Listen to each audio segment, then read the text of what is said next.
Hello everyone, welcome to मेडीजी। My name is Manvi Dubey. So student, आज आपके लिए यहाँ जो अपॉर्चुनिटी आई है वो रहने वाली है इंडियन आर्मी की तरफ से। तो यहाँ पे आप देख सकते हैं, आप इसकी ऑफिशियल वेबसाइट पे जाके भी विजिट कर सकते हैं www.joinindianarmy.nic.in। डायरेक्ट ऑफिसर पोस्ट आपकी रहने वाली है। यहाँ पे एलिजिबिलिटी क्राइटेरिया की बात करें तो जैसे यहाँ पे एप्लीकेशंस जो है ये for eligible unmarried male engineering graduates के लिए रहने वाली है, SSC in the Indian Army. ऐसे ही सेम आपका फीमेल्स के लिए भी है eligibility criteria and all. Age limit की अगर हम बात करें तो यहाँ पे 68 वैकेंसीज़ है फॉर मैन 20 to 27 ईयर्स। यहाँ पे एज लिमिट यहाँ पे मैक्सिमम दे रखी है। एंड यहाँ पे अगर हम बात करें तो आपकी मिनिमम फिजिकल स्टैंडर्ड्स क्या होनी चाहिए ये भी यहाँ पे मेंशन है। तो इस नोटिफिकेशन की पीडीएफ लिंक आपको वीडियो के डिस्क्रिप्शन बॉक्स में मिल जाएगी, आप वहाँ जाके भी गो थ्रू कर सकते हैं। इसी के साथ अगर हम बात करें स्टूडेंट्स, तो यहाँ पे एजुकेशन क्वालिफिकेशन की बात करें, अगर आपके पास इंजीनियरिंग डिग्री कोर्स है और अगर आप फाइनल ईयर में भी हैं, you are in final year, तो आप यहाँ पे एलिजिबल रहेंगे, आप इस फॉर्म को फिल कर सकते हैं। इसी के साथ जितने भी फाइनल ईयर अपीयरिंग कैंडिडेट्स हैं जिनका फाइनल ईयर का सेमेस्टर का जो एग्ज़ाम है, रिजल्ट जो है वो डिक्लेयर होगा after 29 March 2027 and are not eligible to apply for this course. तो यहाँ पे ये मेंशन क्लियरली किया गया है, जिनका जो रिजल्ट है वो 29 मार्च 2027 के बाद डिक्लेयर होगा तो वो यहाँ पे एलिजिबल नहीं है। अगर उससे पहले आपका डिक्लेयर हो जाता है तो आप यहाँ पे एलिजिबल रहेंगे। इसी के साथ अगर हम यहाँ देखें स्टूडेंट्स, तो यहाँ पे वैकेंसीज डिटेल है। सिविल जैसे अगर आपने कर रखा है, सिविल स्ट्रीम से अगर आप बिलोंग करते हैं या सिविल में इक्विवेलेंट स्ट्रीम से किसी भी स्ट्रीम से अगर आप बिलोंग करते हैं तो आप एलिजिबल हैं। इसी के साथ यहाँ पे कंप्यूटर साइंस भी है। कंप्यूटर साइंस में आपका आईटी है, 3D एनिमेशन है, ये सारी आपकी रहेंगी। इसके साथ इलेक्ट्रिकल एंड कंप्यूटर इंजीनियरिंग भी है, नैनो टेक्नोलॉजी है।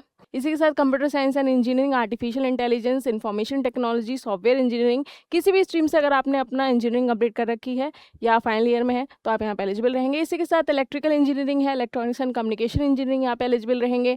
इंस्ट्रूमेंटेशन आपके लिए रहने वाला है, इसका टेलीकम्युनिकेशन है।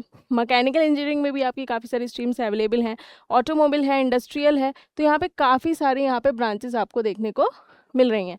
प्लास्टिक टेक्नोलॉजी हो गया, आपका फूड हो गया, लेज़र हो गया, है ना, टेक्सटाइल हो गया। तो ये सारी आपकी चीज़ें यहाँ पे अवेलेबल हैं। तो अगर आप किसी भी से भी अगर आपने अपना इंजीनियरिंग कर रखा है या अगर आप कर रहे हैं तो आप यहाँ पे एलिजिबल रहेंगे। इसी के साथ सिलेक्शन प्रोसीजर आपका शॉर्ट लिस्टिंग होगा एप्लीकेशन के थ्रू, जो भी आप एप्लीकेशन फॉर्म फिल करेंगे। इसके अलावा जो भी फाइनल डिक्लेरेशन रिजल्ट आएगा उसके अकॉर्डिंगली आएगा, जो भी आपके फाइनल सेमेस्टर या ईयर ऑफ डिग्री के जो भी मार्क्स हैं उसके अकॉर्डिंगली आपका यहाँ पे शॉर्ट लिस्टिंग होगी। इसके बाद आपका एसएसबी होगा, तो एसएसबी में आपका इंटरव्यू स्टेजेस रहते हैं, तो ये सारी चीज़ें आपकी रहेंगी। इसके बाद आपका मेडिकल स्टैंडर्ड चेक किया जाएगा, ठीक है। तो ये सारी चीज़ें आपकी सिलेक्शन प्रोसीजर में रहने वाली हैं। इसके बाद आपका ट्रेनिंग पीरियड भी रहता है, तो ट्रेनिंग पीरियड के दौरान भी आपको यहाँ पे स्टाइपेंड वगैरह मिलता है और काफ़ी रेपुटेड जॉब रहती है।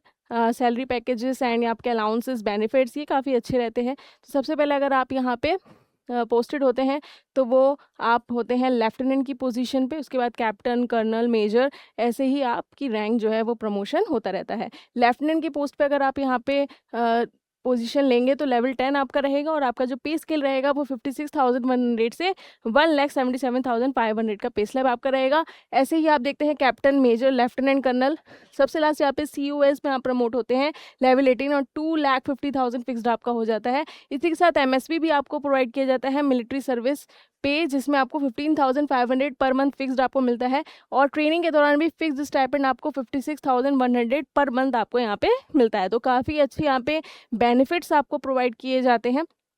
अदर अलाउंसेस भी हैं, क्लियरेंस अलाउंसेस है, पैरा रिजर्व अलाउंसेस आपको दिया जाता है।